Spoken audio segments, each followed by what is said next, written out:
আসসালামু আলাইকুম বন্ধুরা, আশা করি আল্লাহর রহমতে ভালো আছেন। আজকে আমাদের সেলাই প্রশিক্ষণ কেন্দ্রে ৫ম নম্বর ক্লাস। এই ক্লাসটির মাধ্যমে আমরা শিখব কিভাবে সহজ নিয়মে সাধারণ প্লাজো কাটিং করা হয়। সাধারণ প্লাজোতে এরকম সমস্যা অনেকেরই হয়ে থাকে, মানে আপনার মাঝখানে কাপড়টা টেনে ধরে। এই সমস্যাটা কী জন্য হয়, কিভাবে এর সমাধান করবেন, এই ভিডিওর মাধ্যমে আজকে তা বুঝতে পারবেন। তো বন্ধুরা লক্ষ্য করেন, এখন আমি যে প্লাজোটি কাটিং করব ওই প্লাজোটির বডির মাপ হচ্ছে 33 ইঞ্চি, মানে আমি জামা থেকে মাপটা নিয়েছি 33 ইঞ্চি।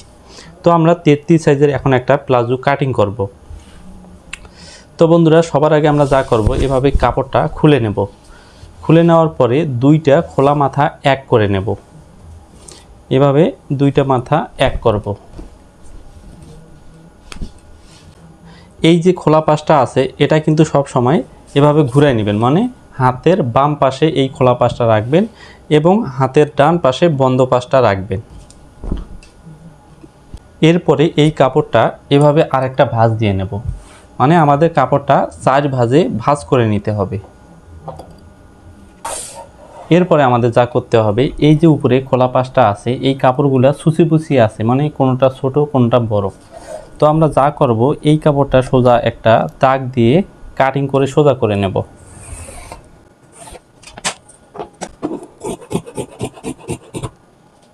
এরপরে বন্ধুরা আমাদের প্লাজোর লম্বার মাপটা দিতে হবে। যখন আমরা কোনো কাস্টমারের প্লাজো তৈরি করব তার থেকে আমরা লম্বার মাপটা নিয়ে নেব, অথবা পুরাতন প্লাজো থেকে লম্বার মাপটাও নিতে পারি। তো আজকে যে প্লাজোটি কাটিং করব এই প্লাজোটির লম্বা হবে 38 ইঞ্চি। তো অনেক থ্রি পিসে যখন আমরা প্লাজো কাটিং করি তখন দেখা যায় আমাদের লম্বা হিসাবে কাপড় কিন্তু অনেকটা শর্ট হয়ে যায়।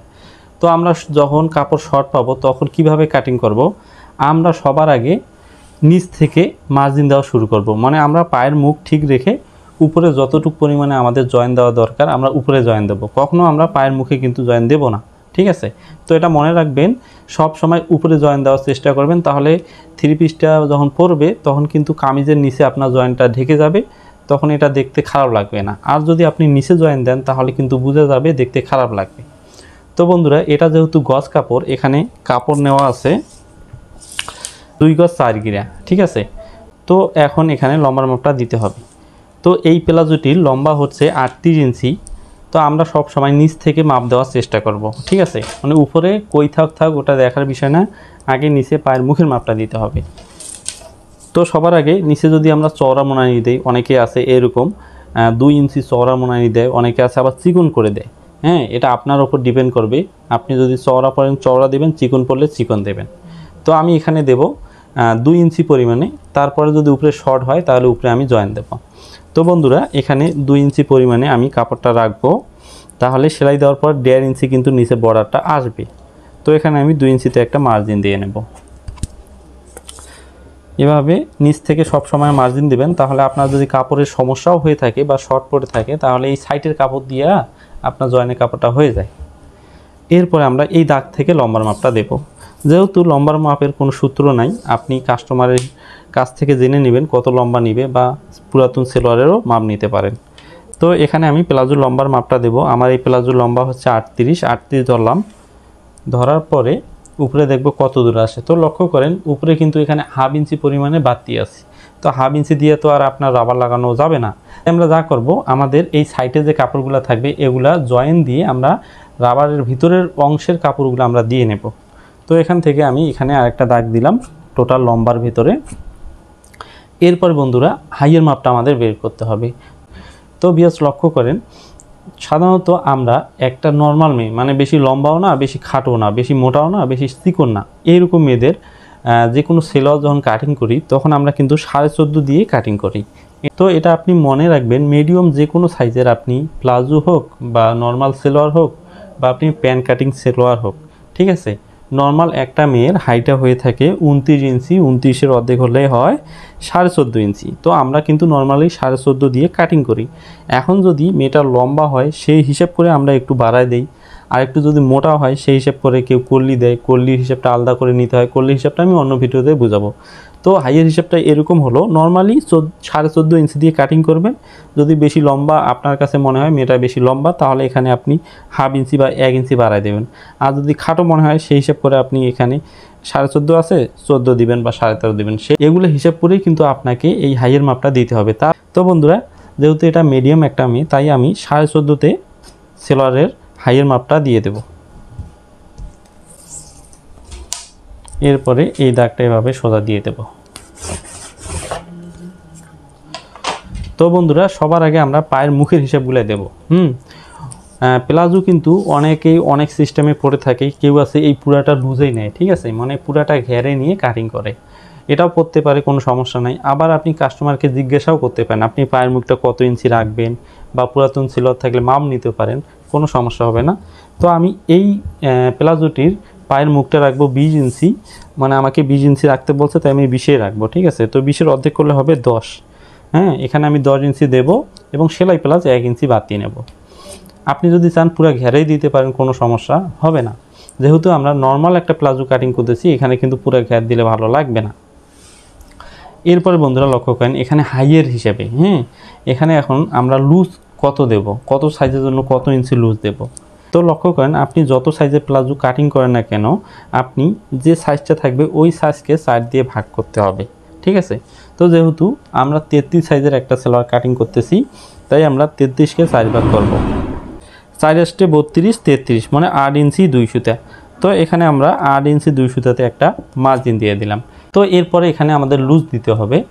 তো যেহেতু প্লাজো একটু ঢিলা ঢালাই পরে, এটা কিন্তু বেশি টাইট ফিটিং পরে না, তাই আমাদের এখানে অতিরিক্ত লুজ দিতে হবে। সাধারণত আমরা 4 ইঞ্চি দিয়ে কিন্তু সেলোয়ারগুলো কাটিং করি, কিন্তু প্লাজোর ক্ষেত্রে আমাদের 5 ইঞ্চি অতিরিক্ত বাড়াই দিতে হয়। তো আমরা মানে বডি মাপকে 4 ভাগ করার পরে 5 ইঞ্চি আরও অতিরিক্ত নিয়ে নেব। এই যে 5 ইঞ্চি নিলাম। এরপরে আমরা হাইয়ের যে শেপটা দেব সেটার জন্য আরও 1.5 ইঞ্চি, 1 ইঞ্চি 2 সুতা, তো 1 ইঞ্চি 2 সুতা এখানে আর একটা মার্জিন দেব। তো এখানে আমাদের কত আছে, এটা দাগ বাদ, তার পরের দাগ থেকে আমরা ধরবো কত আছে, এখানে আছে 13 ইঞ্চি 2 সুতা।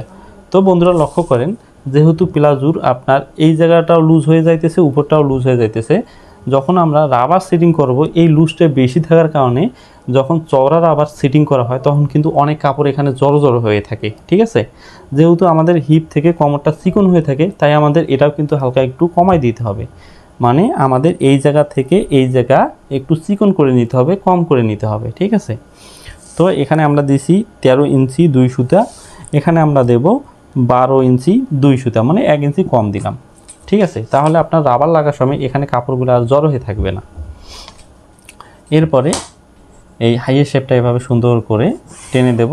দেওয়ার পরে এই হাইটা এভাবে একটু দূর থেকে সুন্দর করে মিলাই দেব। অনেকেই আছে এখানে গোল করে নেয়, ওই টাইপের সেলোয়ারগুলোতে দেখা যায় পায়ের এই জায়গাটা কিন্তু টেনে ধরে, ঠিক আছে। তো এই কাজটা করবেন না, হাইয়ের শেপটা একটু দূর থেকে আস্তে আস্তে করে মিলাই দিবেন। আর যখন কলি দিয়ে কাটিং করবেন, কলি কাটিং কিন্তু একটু ভিন্ন হবে, ওটা আমি আরেকটা ভিডিওতে আপনাদের সুন্দর করে বুঝাই দেব। এখন বন্ধুরা মূল পয়েন্ট যেটা হচ্ছে, অনেকের কিন্তু দেখা যায় যখন সেলাই করার পরে এই মাঝের এই অংশটা টেনে ধরে, ঠিক আছে। তো স্ক্রিনে লক্ষ্য করেন এইভাবে কিন্তু হয়ে থাকে। তো এই সমস্যাটা কী জন্য হয়, অনেকেই আছে এই সেলোয়ারটা যখন এইভাবে দাগ দিয়ে নেয়, এটা ঠিক আছে, দাগ দেওয়ার পরে আবার এভাবে শেপ দেয়, এইভাবে সুন্দর করে এখানে শেপ দেয়। বা অনেকেই আছে আবার এই মাঝখানে এভাবে শেপ দেয়, এভাবে শেপ দেয়, আবার এভাবে শেপ দেয়। এই সকল সেলোয়ারগুলা আপনার তখন এই জায়গাটা টান খেয়ে যায় এবং এইটা উপরে উঠে যায়। তো প্লাজোর কাটার সঠিক নিয়ম হইতেছে আপনার এই জিনিসটা কোনো শেপ দেওয়া যাবে না, এভাবে সোজা স্কেল দিয়ে এটা কিন্তু টান দিতে হবে। এখানে একটু 19-20 শেপ হতেই পারে, যেহেতু স্কেলে হালকা শেপ আছে, একটু 19-20 শেপ হবে, কিন্তু হাই থেকে ধরে এই স্কেলের শেষ মাথা পর্যন্ত নিয়ে এভাবে এটা মিলাই দিতে হবে। এখানে কোনো শেপ দিবেন না, শেপ দিলে কিন্তু আপনার মাঝখানে টেনে ধরবে।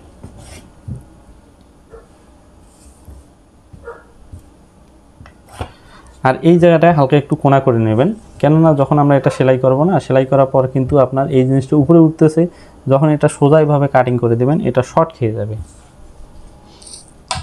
বন্ধুরা আশা করি বুঝতে পেরেছেন, সব থেকে পায়জামার ভিতর সহজ হচ্ছে প্লাজো কাটা, এবং সেলাই করাও কিন্তু অনেক সহজ। আমি যদি আপনাদের না বুঝাইতাম তাহলে এটা কিন্তু 2 মিনিটে কাটিং হইতো, 5 মিনিটে সেলাইও হইতো। তো বন্ধুরা প্লাজো কাটিং কিন্তু অনেক সহজ, যদি আপনি এই সামান্য হিসাবটুকু মনে রাখতে পারেন। বডির মাপকে 4 ভাগ করার পরে 5 ইঞ্চি বেশি নেওয়ার পরে 1.5 ইঞ্চি বা 1.5 ইঞ্চি হাইয়ের জন্য আবার বেশি, এইটুকুই শুধু। এখন যদি আপনি নিচের ঘেরটা, মানে আপনার নিচের ঘেরটা আরও বেশি লাগবে, আমি দিছি 20, আপনার লাগবে আরও 25 ইঞ্চি, ঠিক আছে। তো এখানে আপনি দিতে পারেন 25, কোনো সমস্যা নাই। 12 দুগুণা 24 25, হ্যাঁ এখানে 25 দিতে পারেন, দেওয়ার পর সেলাই প্লাস 1 ইঞ্চি নিতে পারেন, নেওয়ার পরে এইটা তখন আপনি এভাবে মিলাই দিবেন। হ্যাঁ এটা কিন্তু কোনো সমস্যা না, আপনি আরও পুরাই এভাবে ঘের দেন, কোনো সমস্যা নেই, আরও আপনি কমায়ও দেন, তারপরও এই জিনিসটা আপনি শেপ দিবেন না, এভাবে শেপ না দিয়ে কাটিং করবেন, তাহলে কিন্তু আর আপনার প্লাজোতে ওয়াল্টার হবে না আশা করি।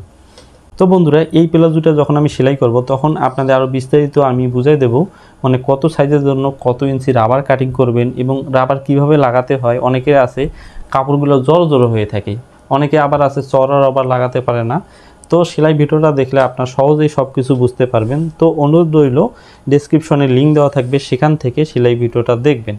তো বন্ধুরা এখন আমি এই দাগে দাগে শুধু এটা কাটিং করে নেব।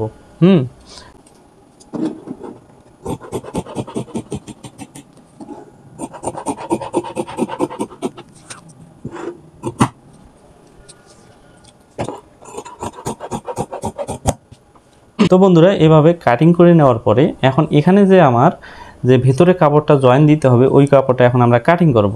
তো ভিতরের কাপড়টা মোটামুটি আমরা রাবার লাগাই 6 ইঞ্চি, 1 ইঞ্চি 2 সুতা। আমরা যদি কাপড়টা 2 ইঞ্চি কাটিং করি তাহলে আমাদের জয়েন খাবে হাফ ইঞ্চি, 1.5 ইঞ্চি থাকবে, 1.5 ইঞ্চি দিয়ে মোড়ানিটা হয়ে যায়। তো এখান থেকে আমরা 2 ইঞ্চি কাপড় কাটিং করে নেব।